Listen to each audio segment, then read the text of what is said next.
No, you don't. Why are you even seeing you have one viewer? 0 viewers. That's what I thought. Am I my one viewer? Damn. 0 still. Why don't ever these numbers match? Caroline. What is going on? Ice cold chill means I am sort of here. How you doing, Caroline? Oh, Princess is here too.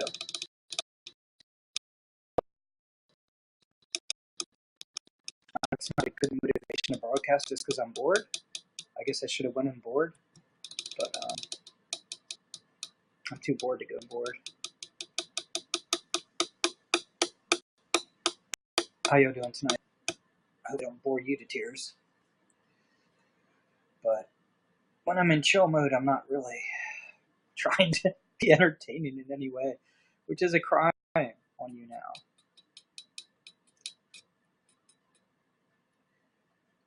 We could start a topic though. Maybe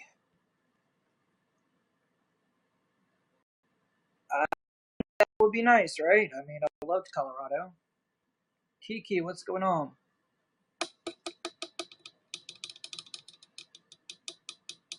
I mean, now I'm locked into a year lease, so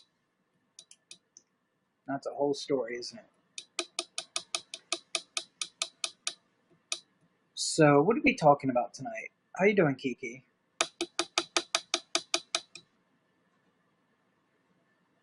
I mean, I'm in chill, so you know the topics I like to talk about, but I don't know if my energies are up enough to just take it to the limit. I can just sort of touch upon things, maybe. I've been trying to get back into broadcasting, but I have a lot of things that I need to be doing. I need to like get some sort of career going, where I actually make a salary. Um, I need to go back and work on my book that I completely abandoned. If my book was a child, I would get arrested for neglect.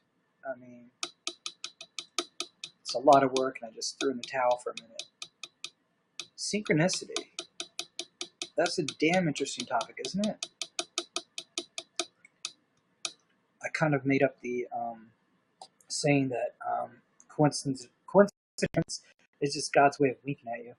Um, I think I saw it on the title of some Christian book one time, and I got irritated because it's like, well, that was my idea, but thanks for stealing it, as you steal everything.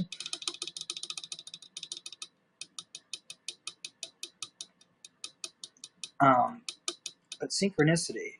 What was the? Oh, thank you for 50 likes. So, what was the topic on synchronicity? Because I do like that. I mean, the word itself has like a poetic kind of tone to it.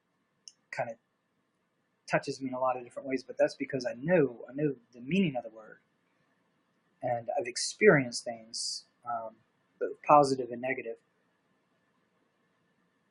It's kind of interesting how people have awareness of synchronicity. Certain religious people will call it like miracles or these other words for it. And yet, karma is like a Buddhist term from my studies and my practice. And it's kind of similar, action begets other action, and it's almost like a law of physics. Almost every day, a couple months ago, I really need to hear this story now. How long have I been doing YouNow? Oh my god. I don't even remember anymore. I remember when I first started, Jacqueline Glenn invited me on. I guess she was probably inviting all her fans, but I took it personally because I liked her broadcast and felt like a connection with her atheism, and um, wanted to get like in discussions with her about spiritual atheism just to get her viewpoint. And kind of looked up to her and other broadcasters, kind of wishing I would have the nerve to do it. And then just one day I got on and just started a broadcast. It was just like sitting there just pouting, like this isn't gonna work. Why am I doing this? And then I was gonna go off, and I didn't even know if I. And then I was like why am I even bothered by broadcasting it? I like doing it.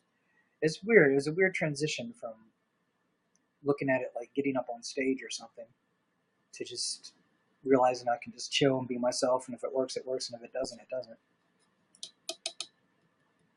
But I think I've been on here a while. Synchronicity is a way of knowing you're on the right path. I mean, there's a lot of good hints if things just seem to kind of fall into your favor, um, and you look at your life and say, what are you inviting into your life? Well, I'm trying not to say stuff. I'm gonna try not to say every 5 seconds, but and then I go to the You can see I'm so chill that I'm like not even forming complete sentences now. Okay, let me try and form thoughts without using words like I don't know where that came from. But, certain events that happen in your life where, God damn, I'm going to get this on out of here. I swear, it's like a virus.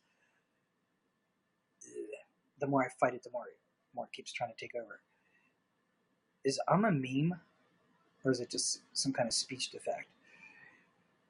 It's like I want to pause to make sure I get my thoughts straight, and so I throw a word in there, like it's really important to put a word between my sentences. I'm just going to try and pause anyway. So what I was saying is it's becoming like don't think of pink elephants. When you like invite, when you get what you get what you give. So when you start putting out love and compassion and try to be mindful of everyone around you, um, and you try to find your own inner peace and share that with people, then you tend to see things start to fall into your lap and coincidences lining up for you that make your life a lot easier, and you meet people that seem to be on the same path as you. So if you're meeting people that are on the same path as you, then that means you're pretty much are on the path that you should be on. If you meet a lot of people that are on different paths, then it means you're just learning lessons and you're trying to find your way. But you never really fall off the right path if you have the right motivation. You have to have the right motivation, though. Not ever wanting to be bored is not necessarily the right motivation.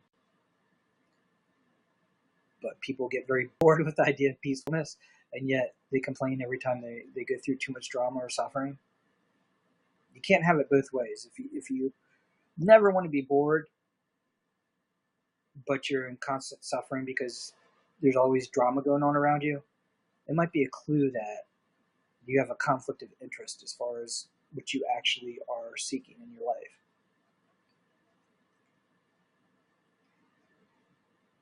But I am curious because it sounded like you had kind of a story almost. You said it almost happened every day like a couple months ago. What synchronicity events are we talking about here?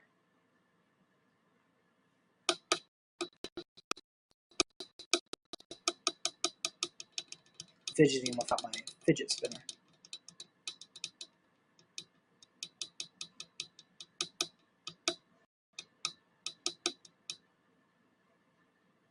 Okay, I put some of my thoughts out there. I'm trying to like pick your brain a little bit.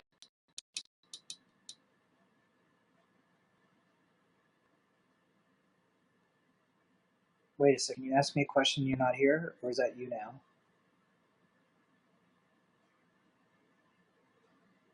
I'm getting punished for not going on YouNow enough. I told my fans I would try and go on more often, but I'm not going to go on every day. And then I was supposed to put up a schedule, and I never did. So I'm getting punished hard.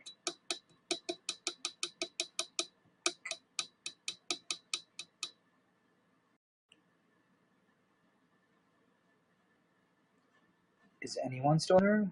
Princess, you're always lurking in my room. Oh, wait a second. It said you left and you're actually telling me something. I'm not trusting YouNow anymore. It told me there was no one in the room. I felt like I was in a bad place, but synchronicities were like if I had a dream about something. All right, I gotta follow your thought. I'm gonna wait till you complete thought.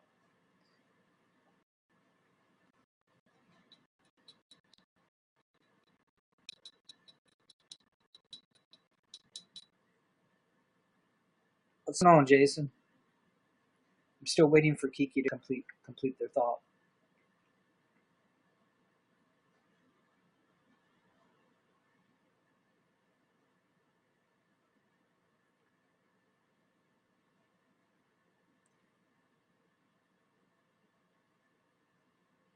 Okay. I read it once because I was trying to get to the end of the sentence because there's still a sentence coming after there. I was in high school and it happened, felt like I was in a bad place, but the synchronicities were like if I had a dream about something. Should I guess at the sentence? That you would have dreams and then things would happen that happened in your dreams? You haven't completed your sentence, so I'm guessing at what the answer is going to be. It's dot, dot, dot. You're probably still typing, which is fine.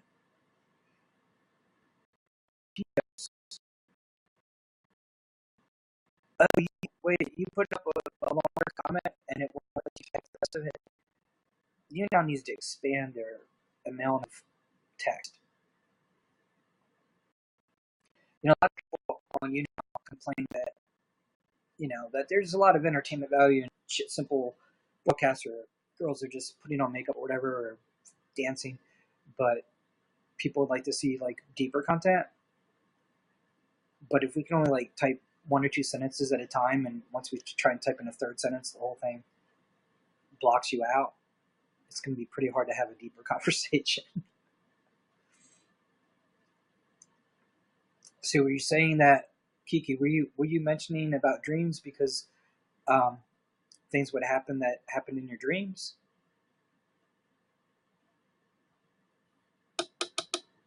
Because dreaming is a very interesting topic to me.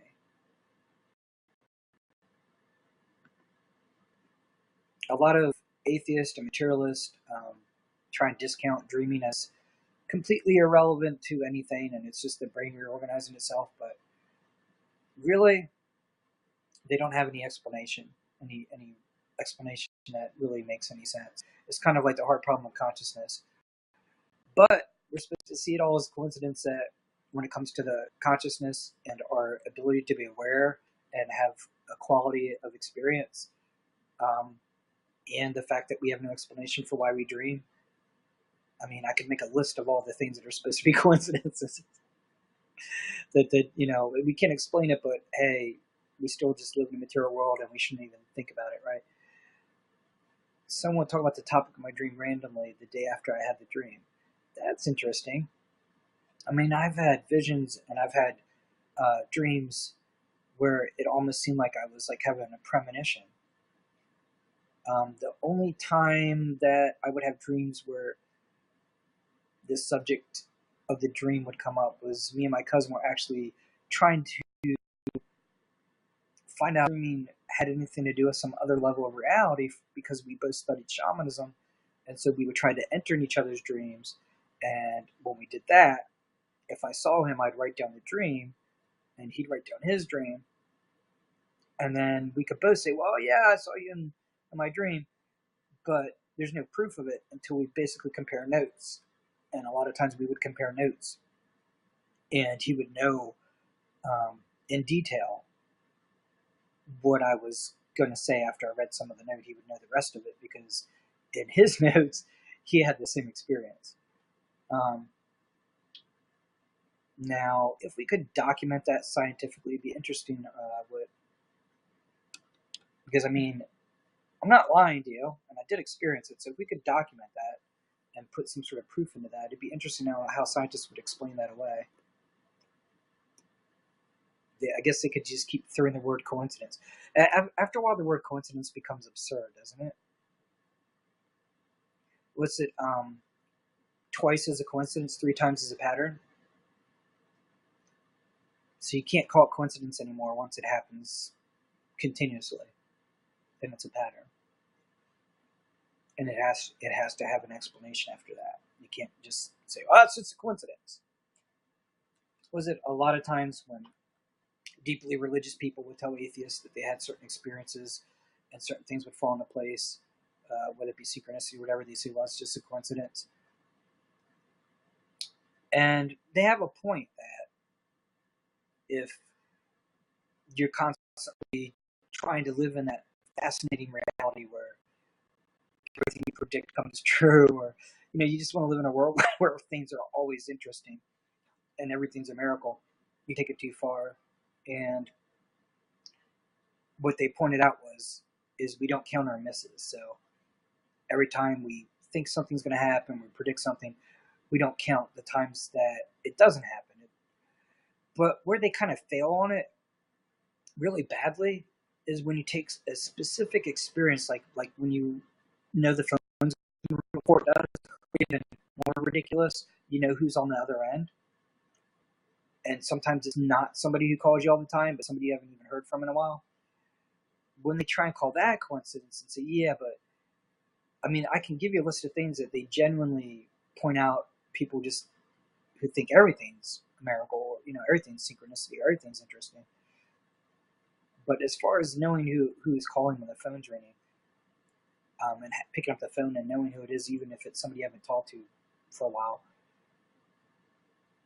it's kind of really grasping when you say that that's just a coincidence. It's like, I know who's calling, I know what they're calling about, I know if it's a bad thing where they're trying to tell me something bad, or I know if they have good news, but it's all coincidence.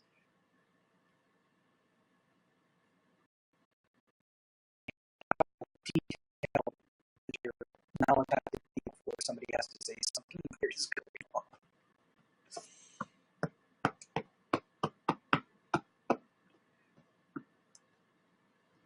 So what type of dreams are we talking about?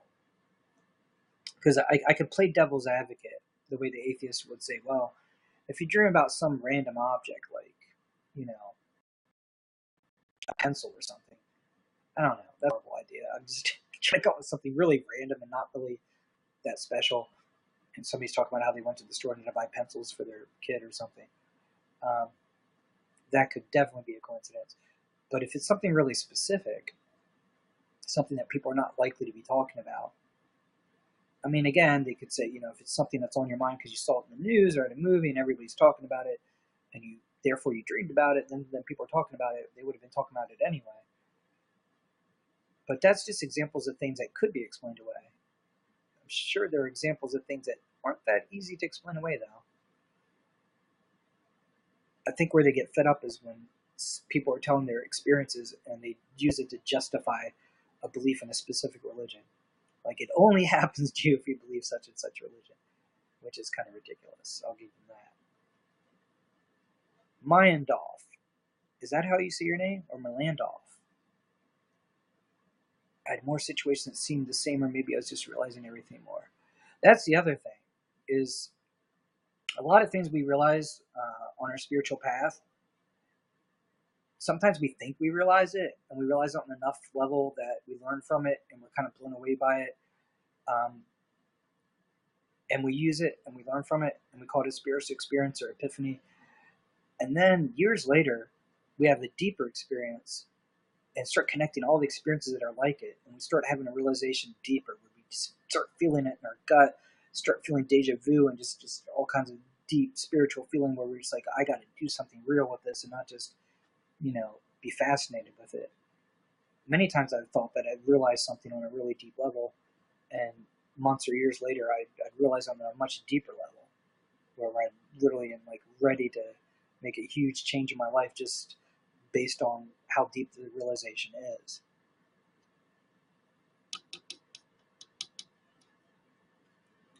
But once you become mindful, once you become aware and alert to how strange things can be, you're going to start bringing those things to you. But like in Zen Buddhism, we talk about how mountains are still mountains and water is still water. So the other thing, last night I was closing my eyes, I was about to fall asleep, and I had a feeling of deja vu.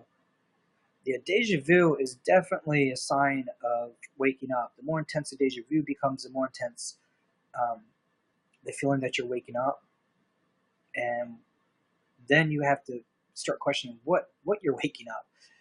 Are you dealing with Kundalini energy, in which case you're going to really have to learn about meditation and chakras and stuff, which people keep asking about chakras, and I've been really lazy because when I worked on it for myself, selfishly, I would just study it and keep it all in my head.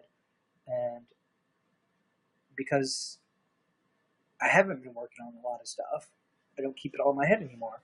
It's sort of like when I used to debate Christians, and I want to say I debated other religions, and I kind of did, but usually the Christians were the ones in my face.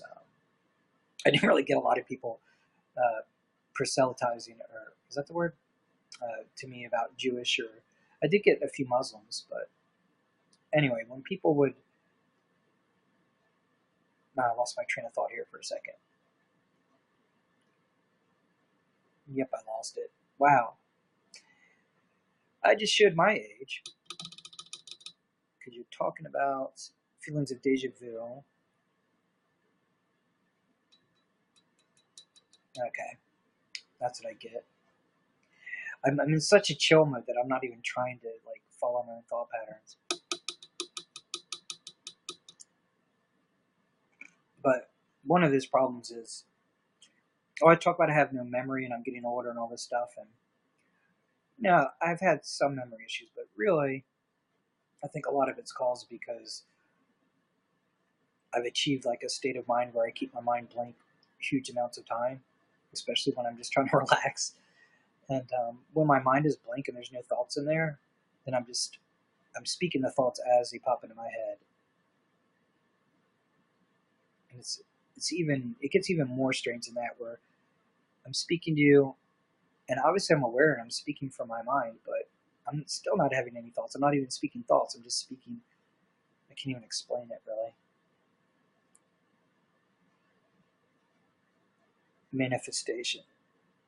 I mean, a lot of the first memory problems I noticed is when you start getting into dream work and you start having deja vu and stuff like that. You start to question this level of reality, and is this all there is to reality? And you start to wonder about the multiverse and whether there's other versions of you in other universes. And it's fun, but you can kind of pay the cost because you kind of lose what's called grounding, where you're not grounded anymore. And a lot of this higher spiritual teachings, including Buddhism, which is my practice, teach that this world is just a dream, and this is just a more lucid dream than the other dreams. And once you start realizing that, sometimes we take it too far and just, in a dream, you don't try and memorize things unless you're going to get up and write down all your dreams. If you keep a dream journal, that can help. But if you're not doing that, and you just start to see this world as a dream, and you don't take this world any more seriously than you do other dreams, it can cause some serious problems, including memory issues and just basic conflicts around it. What do you think of manifestation? I mean, manifestation is basically the theory that you create your own reality, which basically means you draw your own reality to you. I remember from age 16 to age 21 at least, just being a hardcore atheist and arguing with devout religious people who kept saying they want to believe this and they want to believe that. And they wouldn't use any form of reasoning or logic. And they just wanted to believe stuff, and it was all based on emotion. And I used to tell them reality is not based on beliefs, or my favorite was reality is not negotiable. And now I'm kind of eating my words a little bit because it may not be based on beliefs, but it is based on experience. And once you realize that there are other levels of reality, then the joke's on me, right? Reality is malleable. When like Sam Harris talks about you are your brain and you have no free will and you're just neurons firing in your brain, as a neuroscientist, he's kind of ignoring specific facts like neuroplasticity, which basically means the brain can adapt, and if you damage one part of the brain, another part of the brain can take over and do something else. But it also means, um, you can actually learn things and change your whole behavior, your whole outlook, and basically your whole perception of reality. And I'm sure there's studies on meditation and neuroplasticity. And now Sam Harris is kind of been studying Buddhism, so I'm wondering when he's going to like reach that breaking point where he completely breaks away from everything he's always told people. Is free will complicated? The complication comes in when you completely discount the hard problem of consciousness, awareness. If we assume that your brain is just processing symbols and imagery, and it's basically when you hear words out of my mouth, your brain processes that language just like a computer would, and your questions to me is just nothing but a response like an artificial intelligent program, then there's really no room for free will. But the fact that you are aware, um, and are able to apply your intent to that awareness, it's not that free will is so complicated. It's that it's so simple that it can't really. It's kind of like Zen. It can't really be put in words. I mean, the more spontaneous you're going to be, and just kind of be yourself and be who you are, and the more connection you have to your soul, the less you're going to be able to put it in words because it's so simple. It's just kind of like, again, back to Zen, like the tasting of tea. What does that taste like when you taste tea? It's like it's such a direct experience. There's really no words to really put it in. The more you try and put words in description of it, the more you're just describing tea to somebody who's never tasted it and saying, and your ego will immediately jump up and start to defend itself because is tea bitter without sugar and so on. And then everything that you describe as tea is this is based on um, how that tea is made. You know, what did you use to make the tea? How long did you steep the tea? How dark is it? How light is it? So basically, you could say, well, tea is bitter, but is all tea bitter? You know what I mean? Um, and once you try to get beyond just a simple description, or even thinking about, well, I could call anything that's not sweet bitter. That's not really a description. We could list everything made with sugar and say, well, that's sweet, and then everything made with no sugar or any type of sweetness, we could say is either bitter or something else. And then what do we mean by bitter? Because obviously you want to drink something that was so nasty bitter that it was just like eating dirt off the ground. So obviously there's other qualities to that taste, or you wouldn't even be trying to drink it. And once you start experiencing those other qualities, you can keep throwing words at it, but it comes right down to it.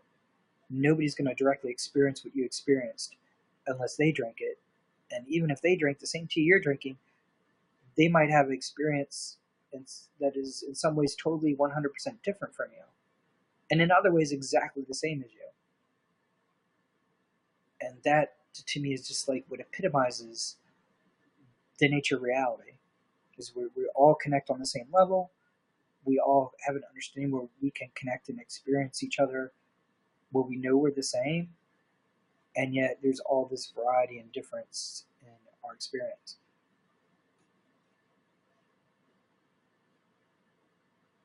So I guess what I'm getting at is free will to me is very similar to the problems I'm discussing here, what they call qualia, the quality of experience. Okay, into philosophy and like different situations interacting with each other. I mean, I'm very interested in philosophy. That's like my main topic.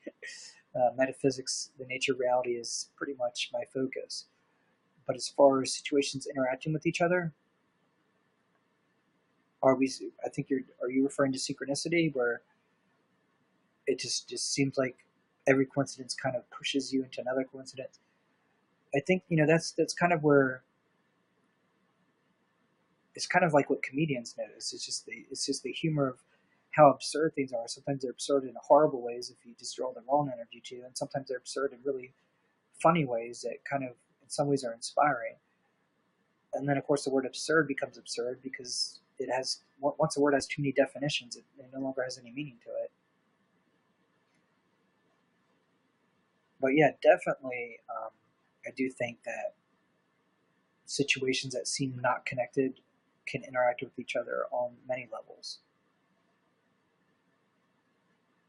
Again, it kind of basically I used to tell people that I would try and find out how deeply connected they are or how old a soul they are by basically saying the word coincidence to them. And if they smiled, I would know they're an older soul. If they like broke into laughter and just started laughing at the whole thought or idea of the word coincidence, like they just knew what I was getting at without having to explain it, then I would know that they're a really old soul. They really knew what was going on. Morals. Yeah, I don't like the fact that most philosophers try and tie free will to morals, to morality. It's like they're trying to. They both the atheist who believes in nothing and the religious person who tries to justify the morals of their religion, both of them try and claim that free will and morality is like so dependent on each other, and both of them sit there and basically say that we don't have free will, or at least they make an argument that would imply we don't. But because they want morals, they speak out of the other side of their mouth and say, "But we do have free will." It's called compatibilism. That's the term in philosophy for saying that this is a deterministic universe, but we still have free will. That's compatibilism. It's basically the religious compatibilism is based on the religious idea that God is all powerful, and so no will's not done that's not God's, which is in Isaiah of the Bible. And so we don't have free will. We're just machines and robots, and I could give you 1,000 points in the Bible that shows we have no free will. But because theologians who want to preach religion get people to follow it based on morality, need people, they have intelligent people like me and you asking, well, if there's no free will, how am I responsible for anything I morally do? So because once the churches couldn't shut people up of asking the deeper questions, couldn't kill people anymore for it, and actually had to answer the damn questions, then after they created a whole book based on not having free will, they had to sit there and explain why there is free will, but at the same time following this book that says there isn't. And the atheist scientists, they do the same shit. Because the Bible is basically saying there's no free will so that you'll follow God or follow the religion the church could own you. And then the atheists that created the whole social engineering of liberalism wants to socially engineer us and control our behavior. And so they convince us in every sense of the word that there is no free will so they can justify controlling our behavior and trying to basically make us give up while they manipulate us with marketing and politics. But at the same time, they'll claim that there is free will. Sam Harris comes straight out and says there is none because he likes social engineering.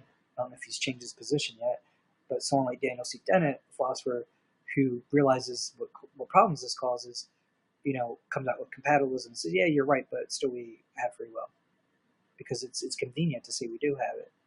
To me, that's not really being honest. Free will is real. It's a metaphysical question, like, what is the nature of the sun?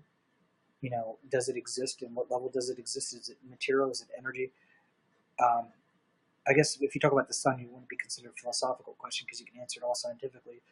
But when you get down to the quantum level of anything, the sun, the earth, or whatever, you're going to get down to what is the nature of reality. And to avoid all the questions and just Deadpool. We got Deadpool in the room. That's pretty damn cool. So anyway, to answer your question, I'm kind of a moral nihilist. I think moral philosophy is interesting and fun because you can kind of just go in 10,000 directions with it. And you can pretty much make any school of thought. I don't have all the moral philosophies memorized in my head. But it's kind of it just almost becomes like a semantic game. And my thing is, if you become mindful and become spiritual and connect to your own soul, you don't really need a playbook or a list of rules. You will actually become very aware of suffering and pain that you cause others, or pain that's caused by others, and you'll automatically just try to do things to alleviate that suffering, and it won't be about morals. It'll be just directly from your mind and your heart. And if somebody asks you to explain it in words, you won't be able to really do it. I don't like morals because morals are sort of like, why am I vegetarian? And people always try to reason with them like, if A, then B. So people who are for vegetarian will say, if A, then B. If eating animals, blah, blah, blah, then if you do that, then blah, blah, blah. And then B, therefore you shouldn't, blah, blah, blah. They try to make it like a syllogism, like a logical if A, then B, therefore C. And then meat eaters will do the same crap and say, well, look, other animals eat other animals, therefore we should. It's just like Socrates is a man, all men are mortal, Socrates is a man, so Socrates is mortal. It's good logic, but to use that on like the meaning of life and why we should treat each other good or care about each other, if A, then B, why should or shouldn't eat animals, if A, then B, therefore C. There's no form of reasoning. I was actually thinking of doing one of the YouTube videos to show just how ridiculous it would be for me to try to convince a meat eater to be vegetarian or to convince a vegetarian to be a meat eater. No matter how good my argument is, unless the person feels it deeply in their mind and their heart, they're just not going to hear it.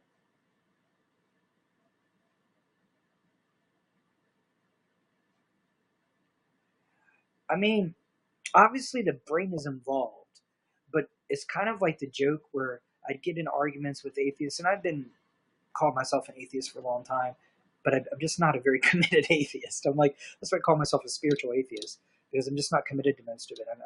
I'm committed, actually I am committed to like 80 to 90% of what they say, and then right down that 20 or 10% of what I don't agree with, I just go off on.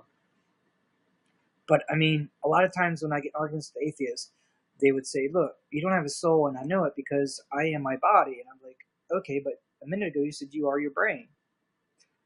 And then before that, you said you are your thoughts. So then they would say, well, I'm my brain's having my thoughts. I was like, aren't you seeing the ridiculousness of this? You are your brain, and your brain's having thoughts. So where are you again? Your brain is generating thoughts. Is there really a you in there? Because it's kind of like a computer that throws words on the screen based on a program.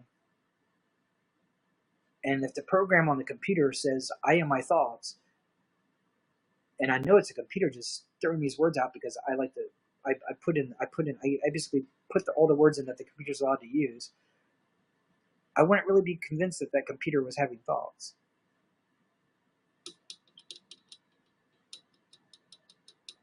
Yeah, but my point about the meat eater versus vegan is I don't think you could convince somebody to go from one to the other by making a good argument. Because obviously I try to make good arguments. I like to debate. I like philosophy. But even though I like to debate, make arguments, and just kind of show people what good arguments and bad arguments are, especially when I was younger, that was like my main thing. Now I want to show people how that can help us get a certain distance to basically clear our mind, to have more discriminating wisdom or distinctive thinking. But if you don't do any type of practice to really make your mind a balance between calmness and sharpness, and you don't do any type of meditation or any type of where you don't directly experience what you're trying to solve, and you just try and reason it out, I don't think you're going to get there by reasoning it out.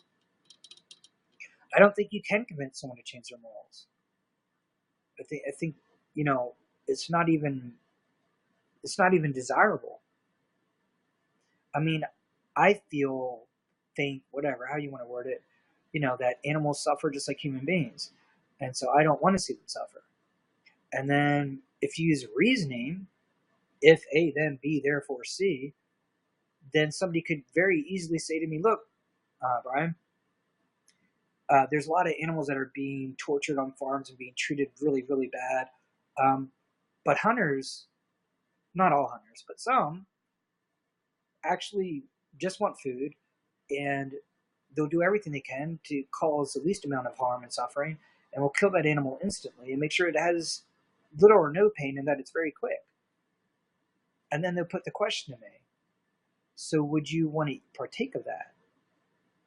Well, logically, if I try and apply reasoning, what's going on, Taijo? Then I'm going to sit there and look at my addiction to cheese, where some of it may actually have animal rennet in it, and there may have been some animal suffering, and I'm ignoring that, which is wrong of me.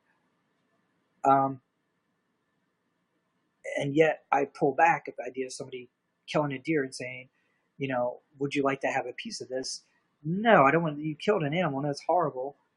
But then they could point out that when they killed the deer, that it was instant. The deer died within 2 seconds. It wasn't really suffering.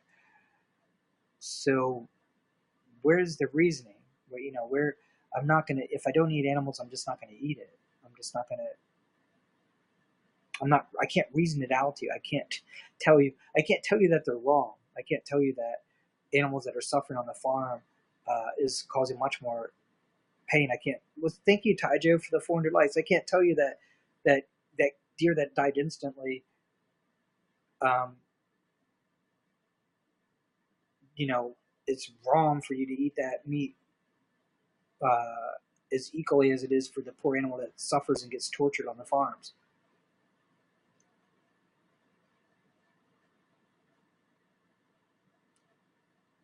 I realized how much animals suffered.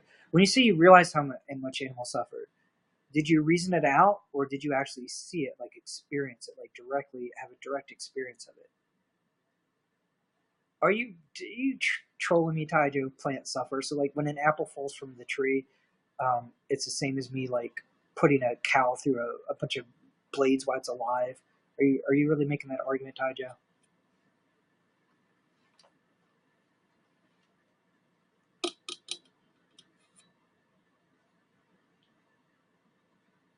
Yeah, I know there's articles on plants that they're sensitive to emotions. Um, Now, as far as them being sensitive to pain, um, yeah, I'll research it. I'm sure if I did research, I would see that maybe if you burn the leaves of a plant, but that's really not like a good argument for me not to eat an apple, really. Yeah, so you saw it happening. So it wasn't a reasoned argument. It wasn't somebody telling you, um, if A, then B, therefore C. It wasn't some vegan or vegetarian saying, hey, do you know what you're doing, blah, blah, blah. Did you feel bad trying to guilt you into it? Or taking one of your arguments for meat eating and saying that's wrong because of this. It was because you actually saw something happening and you saw the suffering and it became very real to you. So that's what I'm getting at is that's how I, that's why I say I'm a moral nihilist. I don't get my morals from some type of reasoning. I get it from direct experience, just like you went vegan based on that experience you had. So, do you think it's hypocrisy to eat an apple if you don't eat animals, Taijo? Are you going there? Like Brian says, he doesn't want to eat animals because they suffer if they get tortured on the farm and they get put through blades while they're alive and all that. But Brian eats apples, and so Brian's a hypocrite. Is that what you're saying?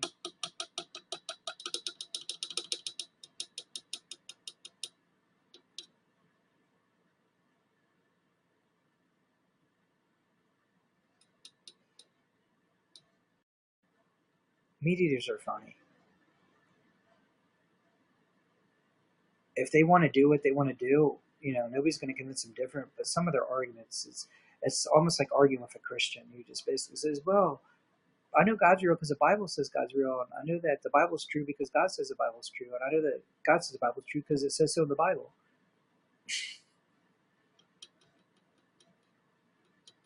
What's going on, Acer? Hypocrisy is a strong word, Taijo. If you're going to use it, you better like justify it.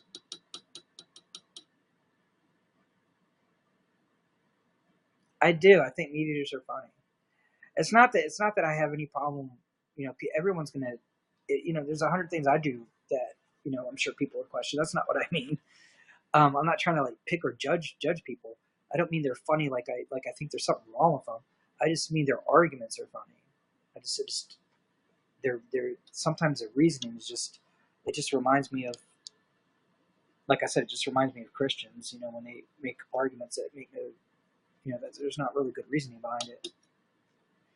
But what I was discussing with Kiki is I don't think reasoning is what gets us there. So it kind of is irrelevant. I can sit there and say their arguments are whack, but yeah, you sound like a Christian. I mean, that's my point. Is um, whenever you're trying to use reasoning. Hmm. Wait a second. So I really want to know this analogy. Somebody saying that they're vegetarian because they don't want animals to suffer is the same as a Christian's reasoning about,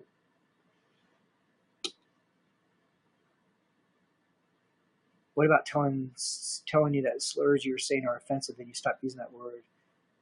Is that trying to convince someone? I think when you demonstrate by your actions, you're not really trying to convince somebody or reason to somebody. You're not trying to say, hey, you're wrong, you're bad. You're not trying to guilt them. You're not trying to use any type of argument.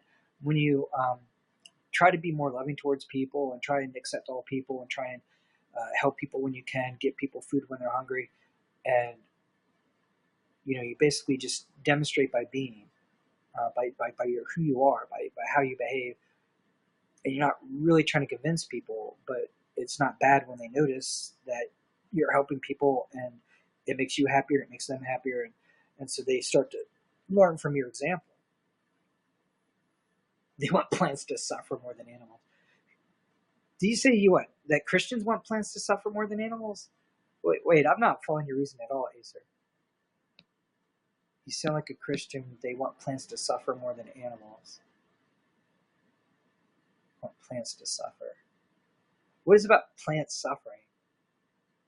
I really need to know this this whole plant suffering, because obviously I eat apples and oranges and grapes, green beans.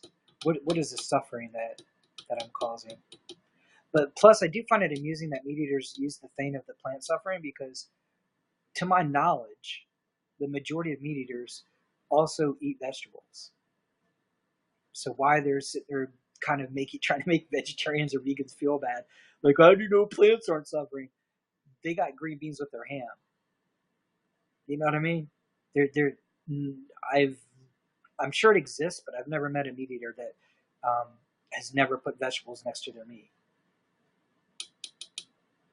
For one thing, I don't think it's because most of them love vegetables so much. It's a health thing. If you don't eat any vegetables, you probably die. So I don't think they're necessarily doing it because they like it so much. Meat eaters sound like first two. No, I don't mean all meat eaters sound like Christians. That's implying anybody who eats meat, can't think straight. I'm just saying that. I guess when I say meat eaters, I mean meat eaters who try and use arguments like meat eating is good because blah blah blah. When they try and make arguments, their arguments sound.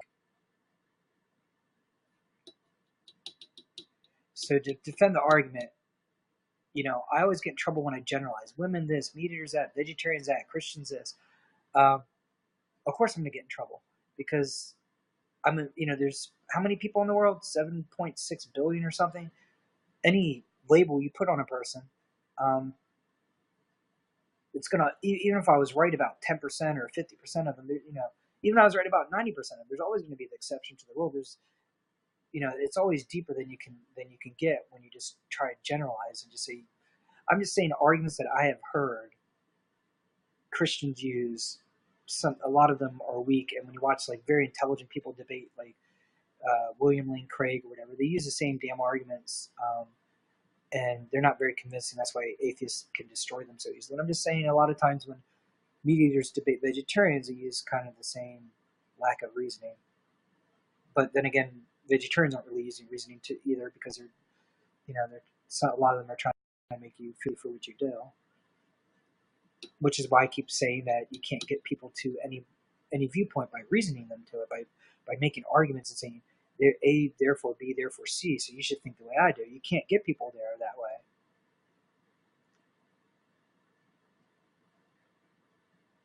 From my experience, plant suffrage is trying to find flaws in your logic that say veganism is irrelevant. You don't hear the plants crying because you don't have the capacity. I mean, it's sort of like I catch you beating your child, and I say, that's pretty mean of you to beat your child, and then you like give me some hypothetical thing that I'm doing that might be harming something. Like, how do you know, Brian, when you sit by a tree and meditate, you're not hurting the tree? So it's okay for me to beat my child. And the thing is even if the ridiculous reason of me sitting next to a tree and meditating actually causes a tree pain, that still wouldn't justify you to beat your child. And so even if plants suffer horrible things and eating an apple causes equal to as much pain or more pain than a cow being put through a shredder while it's alive, that still doesn't justify you eating that animal and letting it go through that pain. So even if you're right, it doesn't get you to where you want to go. Don't shove that argument down my theist. What's going on, Jacob? Down your theist. Was that an autocorrect? It's pretty funny autocorrect. Did it spell check you and create a word out of what you're trying to write? Yeah, Easter, that's what I'm saying though. I don't know if you heard the part of the conversation that started this with me and Kiki. I was saying that there's no arguing to get there. It wouldn't even matter whether, if I could argue vegetarians right, then a vegan could argue that I've heard vegans argue that vegetarians cause more trouble or cause more pain than meat eaters. So I mean, you can come with arguments all day long, but you're not going to convince anyone to change their whole lifestyle or viewpoint on reality by arguing. The only way to get to any experience where you want to change your life that way, whichever direction you want to go, is direct experiences.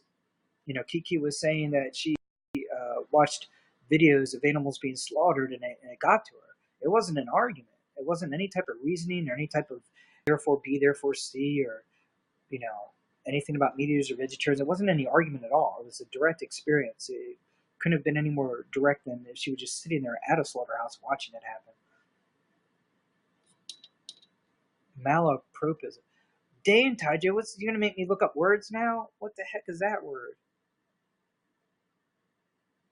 When I watched a video of a farmer plowing the field, you just watched the farmer cutting down these poor plants, and you just saw the blood fly out, and just all the plants screaming. Ah! I understand. Acer. I haven't got a program going yet. I started to take up swimming, and I swam last week, and I didn't swim this weekend. I was highly motivated trying to get into shape, and now I'm trying to force myself into the motivation, because my motivation that I had was different.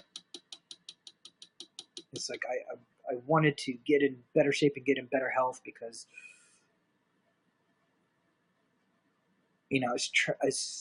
be consistent. I have to be consistent. Damn, I'm consistently inconsistent. Is that consistency? I mean, I just had to try and get back into this, and I got a seriously bad back, and I don't want to use it as an excuse, but it does throw a big challenge at me. I'm drinking a 40 now. What is a 40 again? A beer that's as tall as you are? What does it mean? It's got 40% alcohol? I'm not alcoholic enough to understand what the 40 means. I should, probably.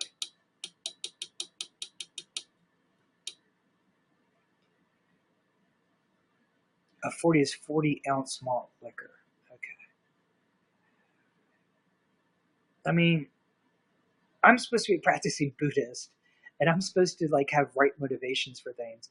And when I start trying to get back into my health, it was just knowing that I can't be with a woman my age or younger that's in good health and in good shape if I'm not. So it was a very, very selfish reason. And now that I'm trying to get rid of that raw motivation, I don't feel as motivated to just do it so I feel better or whatever, or so I live longer, because I'll live longer by myself, and the selfish ego just gets in the way, and I need to fight it and beat it, because I was doing good. 40 ounces of 10.6% alcohol. What's a normal level of percent of alcohol? Yeah, exactly. My ego took over my motivation. The problem is ego is a worse motivation, because the moment you lose your ego excuse, if anything changes in your reality where your ego is no longer motivated, then all your motivation drops out. You have to find deeper motivation to do something and connect with it, because otherwise you're not going to stick with it. Standard drink is 12 ounces of 5%, so you're drinking double the percentage. Jeez. Ty, I worry about you. Do you know how many organs in your body you damage with all that liquor? Oh my God. How do I know I'm even gonna know that you're gonna be alive the next couple of years? 3 times the standard volume. I mean, you're this close to just drinking cyanide to see if your body can take it. I mean, it's scary what you're doing. I mean, you don't even have the excuse of somebody at a bar just hitting on women or joking with the guys or whatever, and just thinking that convincing themselves that alcohol makes them funnier. You're sitting at home drinking poison to see how much your body can take. It just freaks me out. If I come over to your place, Daijo, I swear to God, I'm gonna like hide all your liquor while I'm there. I'll like ration it out to you. Believes in damaging his organs to control his ego. Kiki has to go. Yeah, I'm gonna broadcast more. I keep promising myself. I have to promise my fans that so I can stick to it. Um, but I'm glad you enjoyed the conversation, and I'm gonna try and commit to this because my ego thinks if I commit to it, then I have to broadcast every day, which I don't like that kind of commitment. But I can broadcast the way once every other day or whatever, and I still will be consistent. The destruction of your organs to survive depression. So the depression is a threat to you because if the depression gets too strong, you might become suicidal, and that can be dangerous to you. But if you destroy every organ in your body, then eventually you die at an early age. So that's technically a form of suicide. So it's like you're committed to suicide slowly to slow down the depression so you don't commit suicide quickly. Yeah, no, it's a combination of chemistry, the body chemistry craving all the wrong things when it's really craving the right things, and then the ego trying to justify it. The thing though is, Acer, I know better. When I crave the fats and I start grabbing for the fettuccine or the tortellini or start putting Alfredo sauce and all this cholesterol and fat that destroys my body, it certainly doesn't help me lose weight. I know what my body's actually craving. My body's not even craving all that bad fat. It's actually craving the good fat that's in like flaxseed oil, and well, I'm not gonna say fish oil because I'm not gonna eat that. But the point is I could get the good fat. I know where to get it from. I don't have an excuse like most people. I know that I'm eating the bad fat because my body's craving the good fat, and if I eat the good fat, I wouldn't have the cravings. I know what's causing it. I know how to solve the problem. The only thing worse than somebody eating themselves to death is somebody who actually knows what they're doing wrong and how to solve it and still doesn't fix the problem. Well, let's make sure it's a bump in the road, Taijo, and not like the whole road is just one big large bump near an edge of a cliff that you're about to fall off of. I'm like gonna go over to Taijo's house and I'm gonna shake him into sobriety. I'm gonna force you to sober up. We're gonna do it. We're gonna do a sober challenge with you. I'm gonna see how long you can go sober, and I'm gonna make you describe all your thoughts and feelings, and we're gonna video it so we can see what the damn problem is. I want to know exactly what your mind is like while you're sober, what you're fighting, why you're fighting it, what your ego is doing, and basically just break down what the issue is.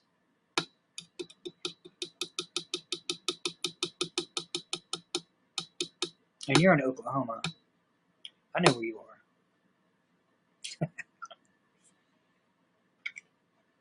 Where in Oklahoma are you again? You're in like one of the main Oklahoma City. Yeah, that's where one of the major airports is, right? I could just take a straight plane right there and just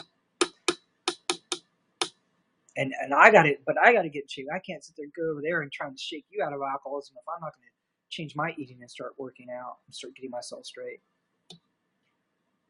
Will Rogers is in Southwest Oklahoma. Oklahoma City is like one of the major airports in Oklahoma, right?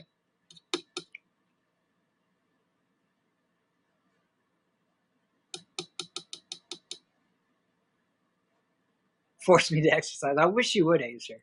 Be careful what I wish for, right? I really need to get into shape. It's just ridiculous. It's not. The ego has such a stupid reason to try and get younger, prettier women to be attractive or whatever. It's such a dumb, stupid reason. I've had so much misery from pursuing relationships, especially for the wrong reason. When the real thing is being able to walk long distance or run without being out of breath and not constantly worrying about cholesterol or heart attacks possibly as they get older. That's a much better reason.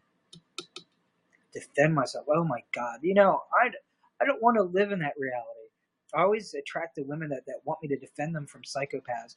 And sometimes the women complain that I would defend them. So it's just like they put me in this situation, and then if I don't defend them, I'm a pussy, and if I do defend them, I'm an asshole.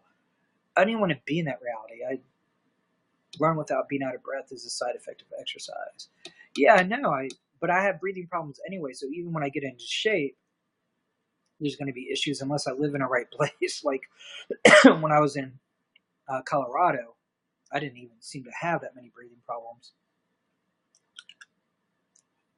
So I think it's a combination of trying to get motivated and figure out where I really want to live because it made a huge difference on me.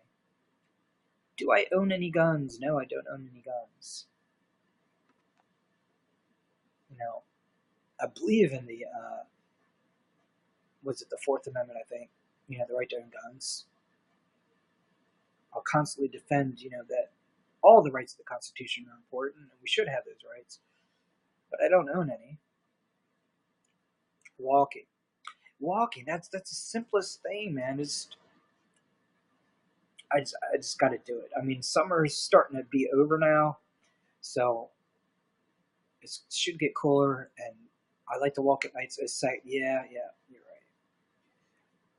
right. Oh my gosh, Taijo, do you see what I'm in? I'm in ice cold chill. I've had like way deeper conversation than I actually planned to do. Um, I'm not really trying to exercise my mind to its fullest right now. You have how many guns? What's going on, Dixie?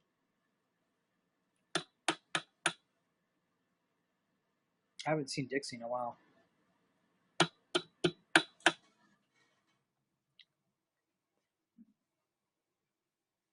How many guns did you say you own, Taijo?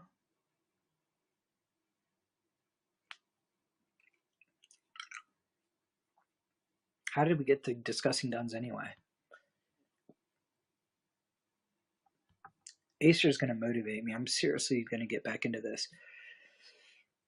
But I need to figure out how to exercise and get what I want, where I get my health and I can breathe better and I have my energy back and I want my arms back a little bit. I know I'm not going to be able to bench 150 or whatever, 180, but I want some of that back. But I have to figure out how to do this without damaging my back, without inflaming that sciatica.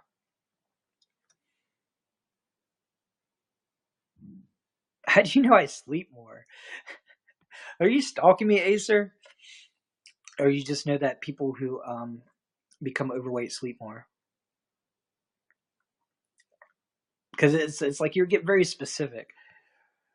When I started trying to exercise more and get into the swimming and bulk the weights and try to see if I could get some of my arms back, which I didn't try hard enough really, I started to feel some of my energy come back, and I didn't want to sleep all the time.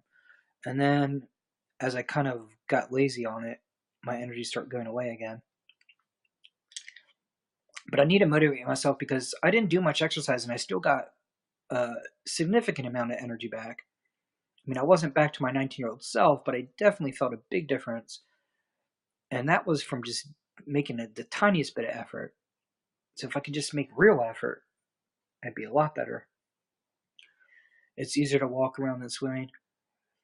That's what I was trying to test is what's going to affect my back more, what's going to work more muscle, um, what's going to get me energy quicker, swimming or walking.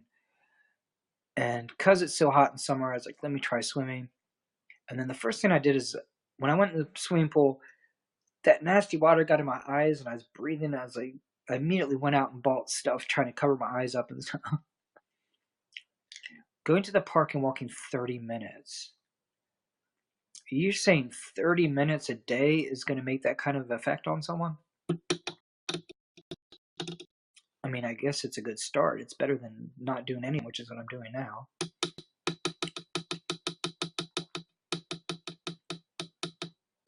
$30 I could do that. So 30 minutes a day will keep your heart healthy. What about actually losing some of this damn stomach fat? Because I really, even though I've been lazy and let my ego control me, deep down, I'm so done with this stomach fat. I want it gone. I'm tired of looking at it. I'm tired of feeling it. I just don't like it. Occasionally jog. Okay. Acer's like super motivating me now. I don't know what your motivation is for helping me, but I appreciate it. At first I thought you were just trolling me. Because Acer likes to troll.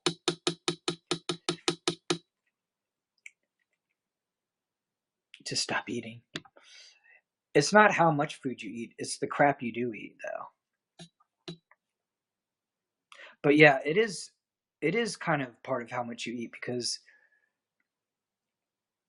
it's basically, you start to get these habit patterns where you're watching TV and you're like, I don't want to watch TV unless I'm eating, even though you already ate a couple hours ago. So it is kind of something that has to be taken into consideration, though.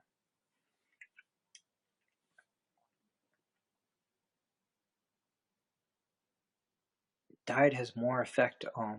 I'm gonna have to keep a food diary then, because I know a food diary would rub in my face everything I eat, when I eat it, how many meals I'm eating a day, and I'd be able to look at it and see if there's, some day where I've eaten 6 meals when I should only be eating 2 or 3, or if I'm eating something like it's really fattening and then I go and eat something else that's just as bad.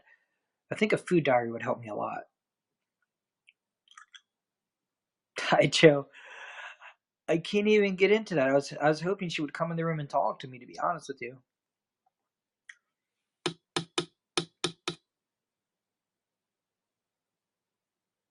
She tried to call me today and I wanted to talk, and I was on the bus and my battery was dying on my phone, and I said my battery was dying. I don't know. Smoothies. I've been wanting to do smoothies and juicing. I got a blender. I gotta find where I put it, and I wasn't even sure if I was buying the right thing to do it, but I really want to do it. Taija, I don't even know if I can get into it. I mean, to be honest, I miss her, and I was hoping she would come in the room so I could talk to her. Usually, when I miss her, I'll go watch her broadcast, or I'll broadcast hoping she'll come into my broadcast.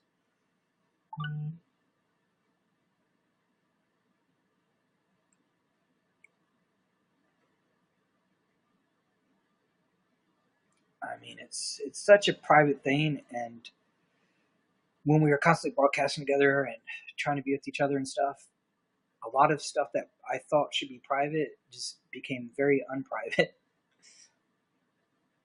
And I think that caused a lot of issues for me. I don't know if it caused issues for both of us, but I think it caused a lot of issues.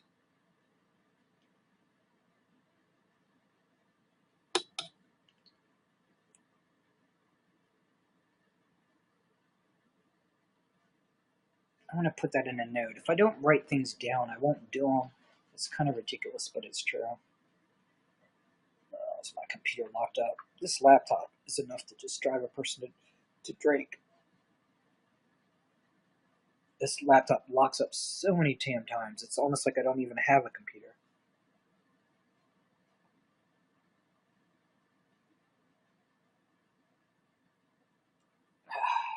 And I have to wait for it to come back on because I don't have my tablet next to me.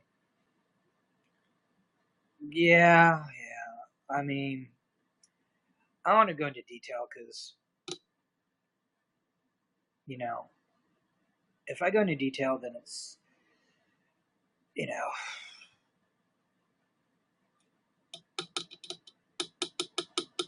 I mean, you're just making me miss her.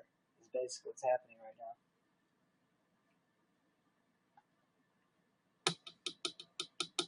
Yeah, it doesn't. It sounds like you do want me to get emotional because you're like pushing some of my buttons here. Yeah, no, I should keep a level head.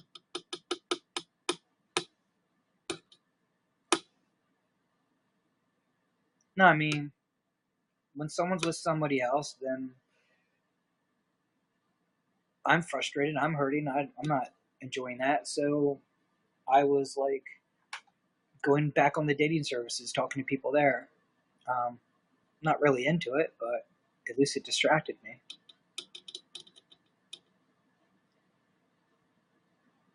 You want to make me temporarily suffer, even though I win. So how can you get off on my pain if you know that ultimately it's going to be like really good for me?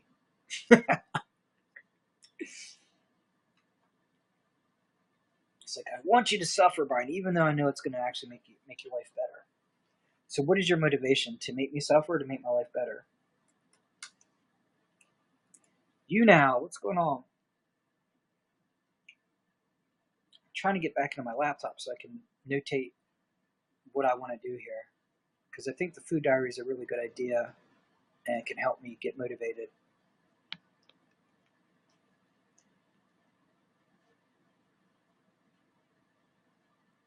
But I will say when me and Rochelle were together, it was just me and Rochelle. That's all it was. And I won't say any more about it, except that I miss her. But she knows that.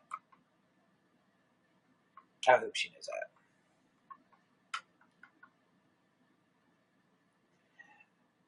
Next subject.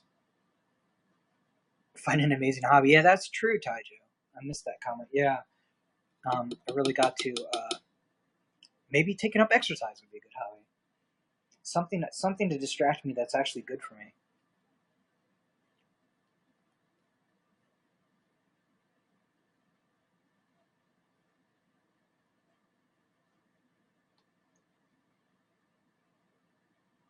Notepad. I guess I'll use Notepad. It's supposed to be the simplest program. Let's see. Food diaries, smoothies. What am I doing?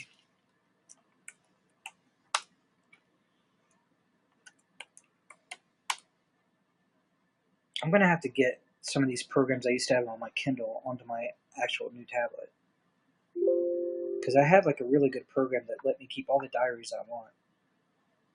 I'm hoping I can put that on my tablet because I really liked the way it worked. It's sadistic in nature because then if I become a health nut, then I have to constantly keep it up.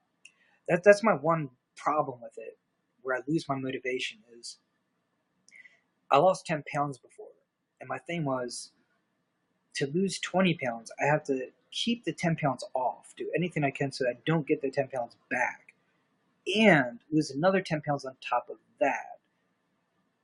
And to get down to 130, I think is my goal. I don't know why it should be so hard to lose 30 pounds, but I guess I'm more worried about keeping it off, keeping myself into the shape once I get into the shape somehow. It's a combination of getting back to where you want to be without backsliding, lose 10 pounds without gaining 10 pounds while you're trying to lose another 10, and then trying to keep all that off, be that different. When I was 19 and bodybuilding and stuff, I didn't even worry about crap like that. I couldn't even gain weight when I bodybuilt. I was so skinny you could see my rib cage.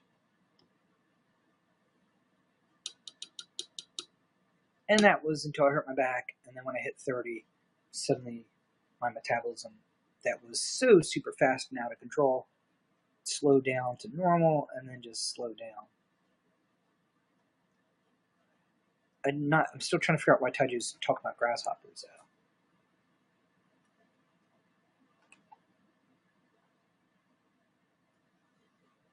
Did I completely lose complete control of the whole conversation?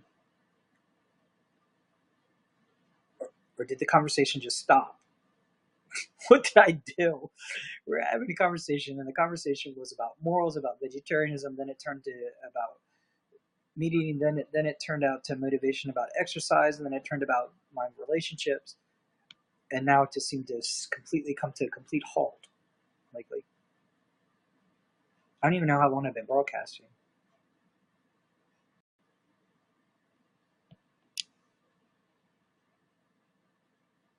What time is it? 10 o'clock. At least I'm keeping to my early broadcast, so I don't broadcast so late that if things start to pick up, and suddenly it's 2 in the morning. It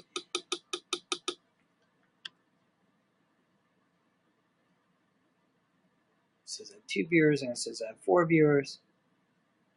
Now I'm back to 2 viewers. I think. Is anybody still in the room? When it gets past, every time I get reach an hour point in a broadcast, because most people broadcast just for an hour. Um, if nobody's talking, especially if I'm like in ice chill mode where I'm just broadcasting just to get back into broadcasting, I guess ice cold chill is like I'm so chill. It's just another word for it's like a cool word for lazy. I don't want to really think really hard about anything right now. So when I'm in that mode, if it goes more than 10 minutes without anybody saying anything, it's like I'm gonna be like, okay, y'all have a good night.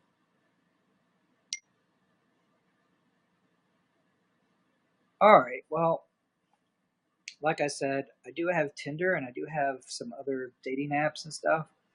And now I got some women trying to talk to me, which I guess makes me a horrible person. But I'm just talking to them, not getting with them.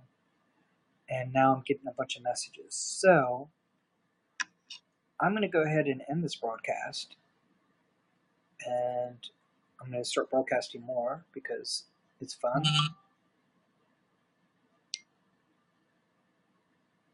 And I will talk to y'all later. Y'all have a good night.